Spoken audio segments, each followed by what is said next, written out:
সারাদিন কাজই করেন খালি দেখতেছি। হ্যাঁ, কাজই তো করা লাগবে। কাজ না করলে ভাত নাই। না। বল বিয়ে করেন নাই, এই বাড়িতে যদি কাজ না পান কি করে খাবেন কোন? কি এনে খাও? কি করে খাবেন তাই কোন?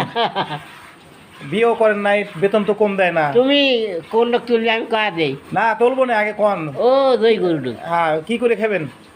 কি করে খাওয়ায়? আল্লাহ জাহারি খাওয়ায়। তাহলে কি আমার বাড়ি থাকবে, সার পালবো? না, হ্যাঁ, সার পালি না। বেতন ভালো দেবো না কইল। না না, এই সার পালা যায় না। হ্যাঁ, এই যে আলমগীর চাচা দিয়ে আপনি না রাহে, আপনি তো দেখছি ভাত পাওয়াই মুশকিল। তাও 2 মুঠো ভাত পান এই বাড়িতে। আপনি ভালোবাসে দেখি রাহে, কিন্তু দেখছেন এই বিশাল খামার দেখতে পাচ্ছেন আলমগীর চাচার। সব সুন্দর সুন্দর গরু আলহামদুলিল্লাহ। এই যে দেখতে পাচ্ছেন, সুন্দর সুন্দর কিন্তু ষাঁড় গরুর সমন্বয়ে কিন্তু আমাদের এই যে আলমগীর চাচা ওরফে পতন চাচা কিন্তু সেনাবাহিনীতে কিন্তু একজন এনসিও ছিলেন, ভালো চাকরি করছে, ছেলে 2জন ডাক্তার, মেয়েও ডাক্তার। তারপরও সময় কাটায় কিন্তু এই গরু দোয়ায় দোয়ায় দেখতে পাচ্ছেন। আচ্ছা, কেমন দুধ হয় 2 বেলা? 2 বেলা মনহানিক যাচ্ছে 3টা। মনহানিক যায় না?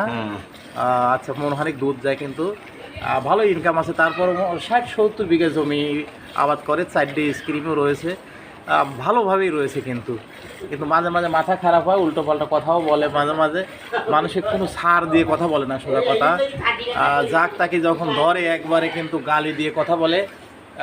ওটা আপনারা মনে কিছু নেবেন না, আসলে ওটা আসলে হয়ে যায়। কর কিছু বলার কিছু নাই, এটা আসলে অনেক সময় হয়ে যায়। তো এটা কয় লিটার অভিনয় দুধ?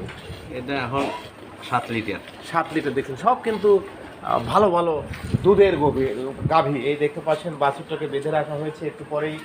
আর চাচা সবসময় এখানে কাজ করে এত সুন্দর। তো পছন্দ চাচা খাবার দাবার ঠিক মতো দেয় তো?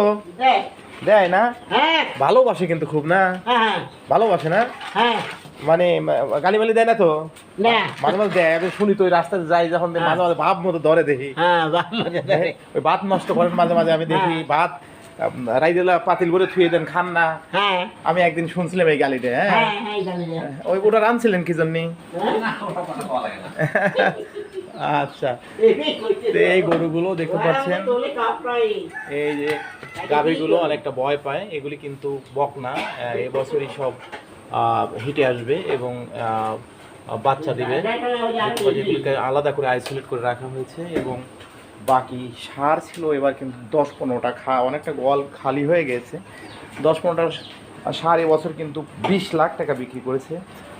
এবং আবার সামনে কিন্তু এই যে 2 মাস পরেই কিন্তু আবার তুলবে, এই গোয়াল ভরে যাবে। তো ধন্যবাদ সবাইকে। আপনারা বসে না থেকে অবশ্যই আপনারা এই গরুর খামার দিবেন, তাহলে কিন্তু ভালো চলবেন। ধন্যবাদ সবাইকে। আসসালামু আলাইকুম।